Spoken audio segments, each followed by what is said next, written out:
Coming up next on the Jeff Crilley Show, you're going to meet a speaker, a coach, a mentor who's passionate about life, and she's passionate about helping people know their value. Her incredible story just ahead.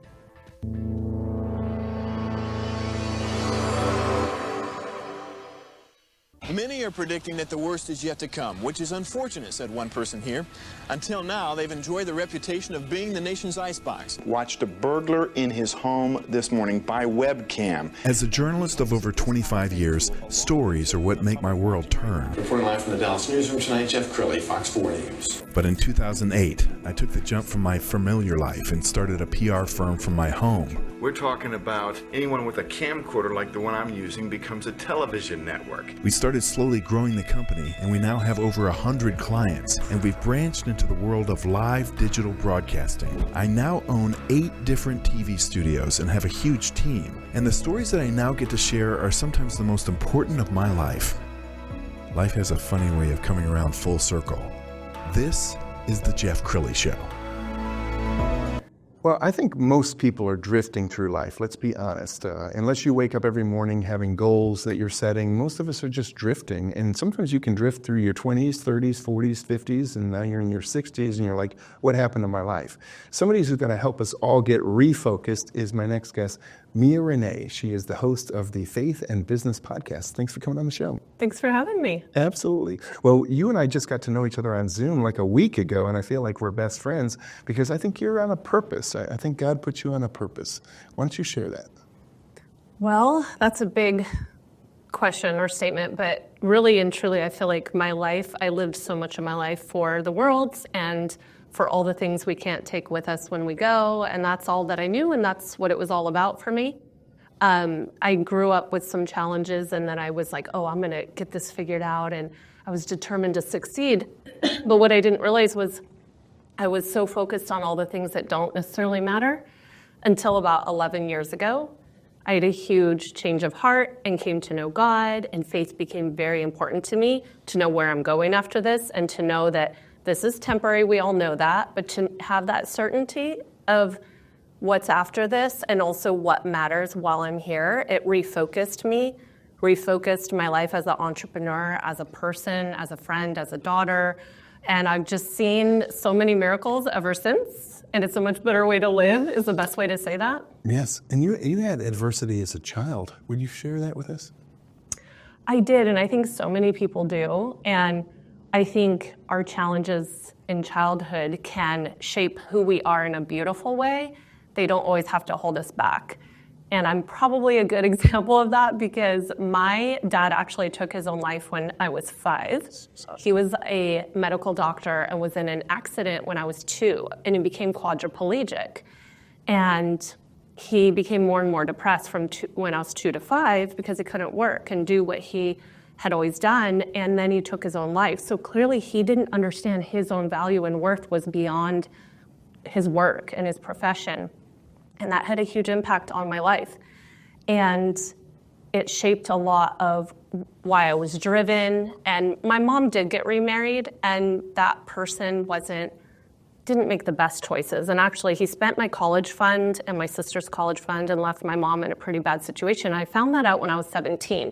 So I made a decision at 17 that I'm going to go to college, I'm going to figure it out, and I'm going to be successful. So I was very self-reliant. And this can almost be like a trauma response, right? Sure. But it's also what shaped me to be determined and to go for my goals. But it was really when I found God later in life that allowed me to soften all of that and realize that, okay, yes, I'm driven. Yes, I want to do big things, and I'm wired that way, and I'm thankful for that. But life isn't all about trying to be successful. And in fact, we are so loved and we are enough regardless of what we do. And to find that later in life was very healing and very powerful because I spent that early part of my life just like determined I'm going to make it happen. And I did. I went to college. I actually got a full paid scholarship for undergrad. Wow. And I earned a whole bunch of grants. I went to all these hospitals and stuff asking if they had grants because I was just determined to figure it out. So I went all the way through for my master's degree, became a speech and language pathologist, which had great job security and allowed me to help other people. So yeah, I don't know, I made it. People that knew me back from childhood, they saw me later in life and they were like, wow, like we didn't expect this, but it just goes to show it doesn't matter what you come from. It's, you can make good of it. And I think that's why you're such a popular speaker and coach, is that, you weren't born with a silver spoon in your mouth. You didn't read books on stick-to-itiveness. You had to live it. And so I applaud you for that. We're going to pull up her website. And as we scroll down the website, let's talk about the kinds of clients that you like to work with. Like, what's a perfect client for you? I just got the biggest smile on my face because that's my little Minnie there, my little dog. My favorite clients to work with truly are ambitious women who want to play big in their God-given assignment. I truly believe the entrepreneurial calling is an assignment from God. It is a calling, and not everybody has it, and it's not meant for everybody. It's not an easy road. There are tons of challenges that come with it, and I love empowering and equipping women in that assignment. Wow. To do what God's called them to do. And you've had a very popular podcast for several years called Faith and Business. I found one of your episodes. Let's go ahead and roll a clip from that. Hey there, it's me, Rene, and I want to welcome you back to another episode of the Faith and Business podcast. In today's business episode, we're going to be talking about the power of personal branding, why you need a personal brand, why it works, and really how you can turn any brand into a personal brand. I really want to encourage you with these business episodes to just keep things simple and help you understand that you're not alone on this journey as you're called into business. And I just want to be on this journey with you, kind of like a business bestie, just saying, hey, you got this. This is all part of the journey. You're not crazy. You're called to this. Keep going. That's really what I want to do with these business episodes. But that being said, today we're going to talk about personal branding. And the concept of personal branding, I think, just to keep it in very simple terms, is understanding that we all connect with people. We don't just connect with a concept or a name. We connect with people and we connect with stories. So really any brand, whether you want to create a brand that is your own name, or you want to create a brand name, you can still be the face of that brand. You can still share your personal story behind that brand. If you think about a generic brand that you're about to buy from, even down the cookie aisle, right? You could go buy a box of cookies, and if you turn that cookie box over, I'm thinking of some protein bars actually right now that I know the story behind, right? Where if you actually turn that bar over or that cookie box over, whatever it is, and you read the story behind what that company is about, or how that even got started, or if there's a face to that brand, you feel so much more connected to it. Mia, you're so good on camera. Have you had any training? Is this part of your speech pathology days, or how is it that you're so good with the camera? Thank you. Yeah. I have to say that is just practice though, because I remember when I first started, I did my first video. I wanted to market online and I wanted to be on YouTube. And I started creating videos and I had no concept of checking your background, making sure lighting was good. I had no idea what I was doing.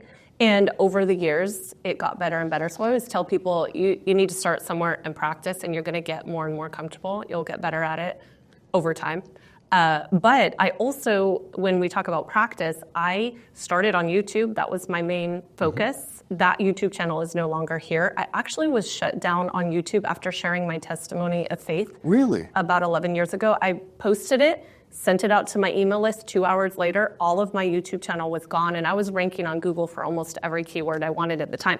And no one answered my questions on why. There was no explanation. It was gone. But I trusted in the process. That's okay. I'm meant to start over. I'm meant to have a new message. And I did. All those other videos were so focused on just making money.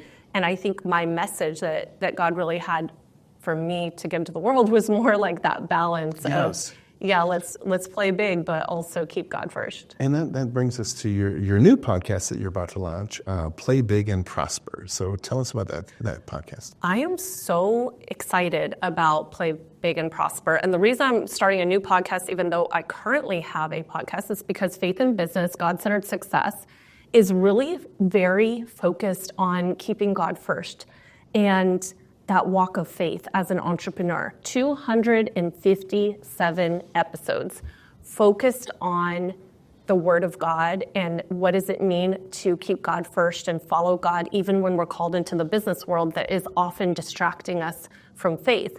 And I'm going to keep that podcast going.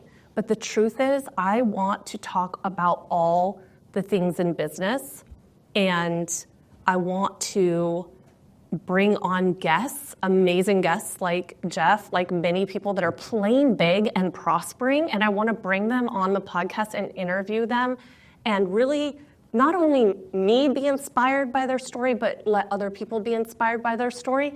And there's no way I'm going to leave faith out of that podcast. In fact, most of my guests are people of faith, so I will bring that into every episode, but it's just a different focus. It's more of a focus on what is your God-given calling in business, and how are you playing big in that calling, and how have you overcome the biggest fears that tend to hold us all back, as where Faith in Business podcast is really, really honed in on that spiritual walk. And so they're just two different conversations. And I feel like Faith in Business, my podcast, has been such a ministry, like a ministry calling, and I just don't want to mess that up, if that makes sense. It just feels like that's serving its purpose. And it's so easy to get distracted. You confessed right before the show that you're on a social media detox for... I am, for 21 days. 21 days. Not from posting on it, but from scrolling. Yes. And okay, so why did you decide to go on that detox? You know, the way that I get my news nowadays, the way that I know what's going on in the world is through social media. I don't watch the news. I think it's so controlled, and Sure. You know, there's good and bad to it. But I get all my news from social media, and the social media algorithms at this point are so good at giving you exactly what you want as content to keep you hooked, right? So the scroll can go by an hour and you wasted an hour. Yes. And did that improve your life at all when you heard 20 million people's opinion about whatever area of life you care about, right? And did you make any money from scrolling? No. And did you improve the world? No. And oftentimes it can keep us from actually creating content because we're constantly consuming it. So I just realized I was letting the things going on in the world really bother me. There's some heartbreaking things happening right now. And the truth is, there always is. But it just seems accelerated right now. And I tend to feel other people's pain. And I get consumed in looking at what's happening to all these people's lives. And then part of me wants to fix it or figure it out, like what's really going on? Because there's a lot of mysterious things going on that don't really add up.